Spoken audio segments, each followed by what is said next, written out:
Physics, technology and society आगे का शुरू करते हैं। पिछली वीडियो में हमने आखिरी टॉपिक तक देखा था और स्टार्टिंग चल रही थी हमारी। आगे बढ़ते हैं। The connection between physics, technology and society can be seen in many examples. ठीक है, हम यहाँ पे रिलेट कर रहे हैं फिज़िक्स को टेक्नोलॉजी और सोसाइटी से। ठीक है, छोटा सा एग्जांपल देता हूँ स्टीम इंजन का। यहाँ पे दे रखा है, the steam engine as we know is inseparable from the industrial revolution in England. है ना, आपको पता था कोयले से क्या बनता था, हमारी जैसे रेलगाड़ियाँ चलती थी। तो ये सब कहाँ से आए? सिविलाइजेशन से आगे आगे बेटर हुआ है।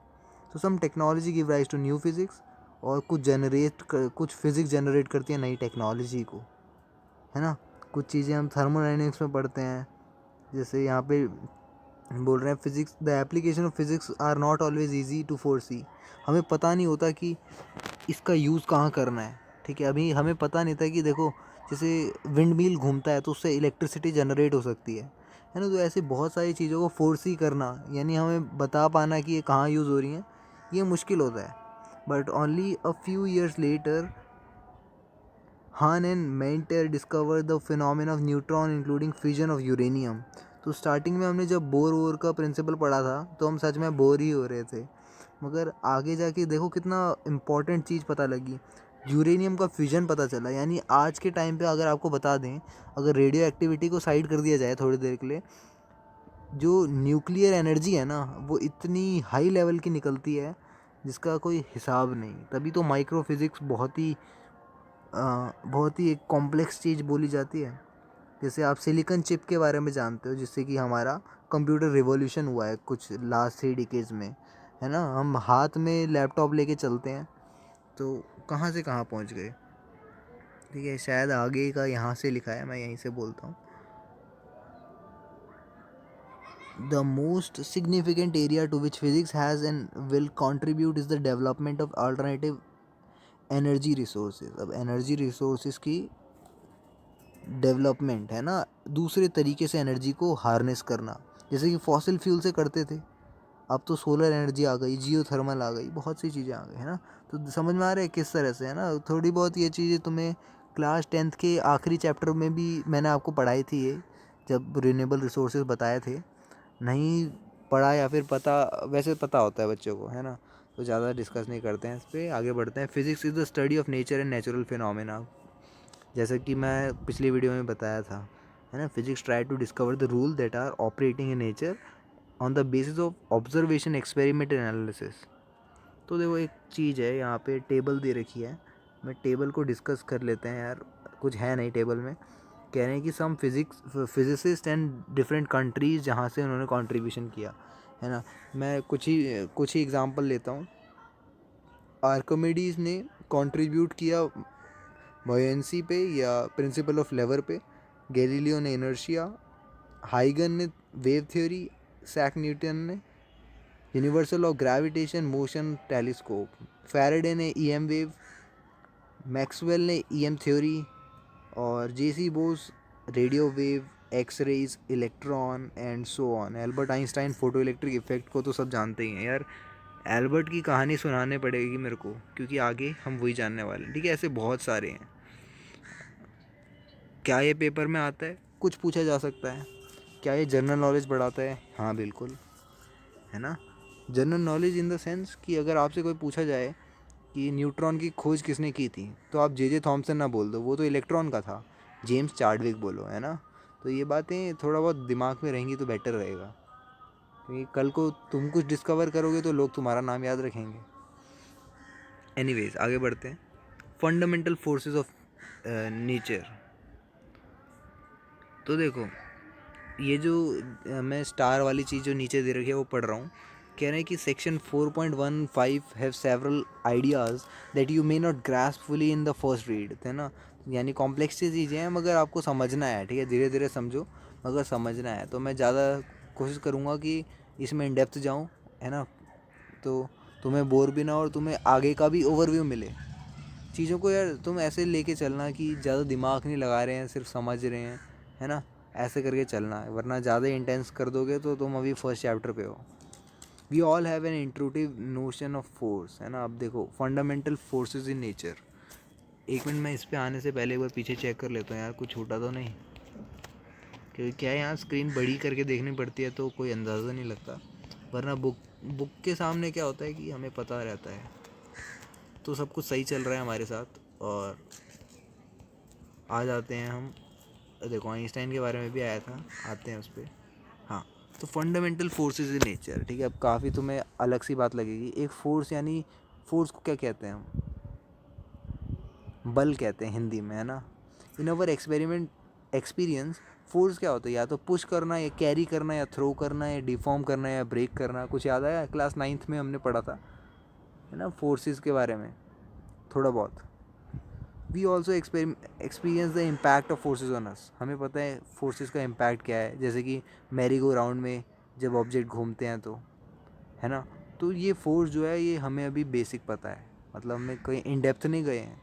Earlier thinkers like Aristotle has wrong ideas about it, ठीक है। एरिस्टोटल तक को गलत आइडियाज़ थे, यानी हमारे आइडियाज़ तो क्या ही, कितने ही बुरे होंगे, है ना। The correct notion of force was write by Isaac Newton. ध्यान देना, न्यूटन ने ही बहुत कंट्रीब्यूशन करा है यार, मतलब क्या बताएं न्यूटन के बारे में। उन्होंने अपने लॉज ऑफ मोशन दिए, जिसके बेसिस पे पूरी फिजिक्स चलती है आजकल, मैकेनिक्स चलती है जिस पे। He also give an explicit form from the force for gravitational attraction between two bodies, है ना। सोचो, ग्रेविटेशनल फोर्स के बारे में बताया। मैक्रोस्कोपिक वर्ड में ग्रेविटेशन फोर्स तो हो गया, वी इनकाउंटर और भी फोर्सेस। अभी तुम्हें ये सारे नाम सुनोगे तो तुम बोलोगे वाह भाई, मैंने सोचा नहीं था फोर्स इतने सारे हो सकते हैं।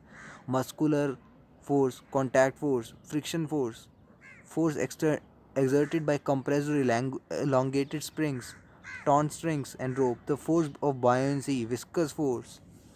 अब तो देखते जाओ तुम।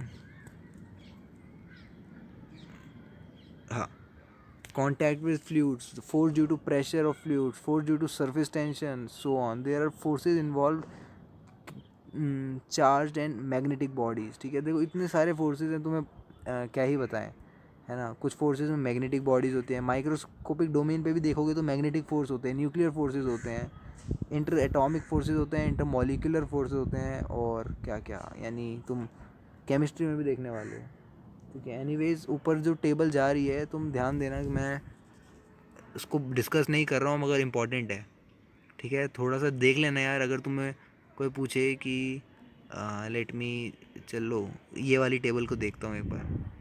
हाँ, ये तो सेम टेबल है। देखो इंडिया से हमारे सीवी रमन जी दिख रहे हैं मेरे को। In elastic scattering of light by molecule देखा था इन्होंने। और इंडिया से बहुत दिख रहे हैं, M N Shah, thermal ionization. अगले कुछ सालों बाद तुम्हारा नाम भी होना चाहिए यार इसमें, S N Bose, quantum statistics. और इंडिया से मेरे को एक और होमी दिखे, और पाकिस्तान से भी हमारे अब्दुल सलाम। तो ये सारे लोगों ने कंट्रीब्यूट करा है। और जब मैं तुम्हारे तरह 11th में था, तब मैंने क्या करा था, बड़ा क्यूरियोसिटी थी मेरे को यार, ये जो खोज करी है इन्होंने ये है क्या। तो मैं कोई भी नया टर्म देखता था तो उसको सर्च करने लग जाता था। ये चीज़ तुम्हारे अंदर होनी चाहिए, ठीक है। जितनी क्यूरियोसिटी होगी उतना बेटर है। तो यहाँ पे लिखा है कि link between technology and physics. तो ये काफ़ी अच्छी मेरे को लगी टेबल, तो बताना पड़ेगा, है ना। क्योंकि इससे क्या होगा, तुम्हारे आगे तक काम आएगी, यानी पूरी फिज़िक्स की दोनों बुक, 12th की बुक्स, सब में काम आएगी ये। टेक्नोलॉजी क्या है? स्टीम इंजन किस पे बेस्ड है? थर्मोडाइनमिक्स पे। Nuclear reactor control nuclear fissions. और कंप्यूटर डिजिटल लॉजिक, कुछ छोड़ रहा हूँ मैं बीच में वो जानबूझ के। सुपर कंडक्टिविटी पे मैग्नेटिक फील्ड्स। और रॉकेट प्रपर्जन तो न्यूटन लॉ पे बेस्ड है। Optic fibre, TIR, total internal refraction. और सोनार, रिफ्लेक्शन ऑफ अल्ट्रासोनिक वेव्स, ठीक है। एंड देन आता है फ्यूजन टेस्ट रिएक्टर, टोकामक। फिर आता है ये giant meter wave radio telescope. एक चीज़ मैंने छोड़ दिया शायद, थोड़ा ऊपर चलते हैं। हाँ क्या,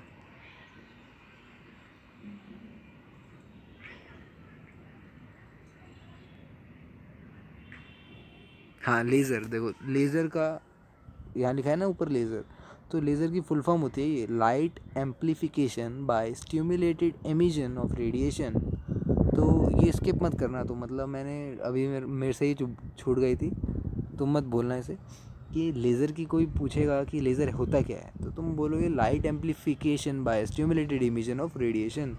पूरा डिटेल में इन डेप्थ में क्लास 12 में चलेंगे इसमें, है ना। फ़िलहाल के लिए पता होना चाहिए। नहीं, सोनार की भी होती है फुल फॉर्म, ठीक है, मेरे को ध्यान नहीं आ रही, तुम सर्च कर सकते हो। Contact with fluids, the force due to pressure, ये सारी चीज़ें बता दी मैंने आपको, है ना।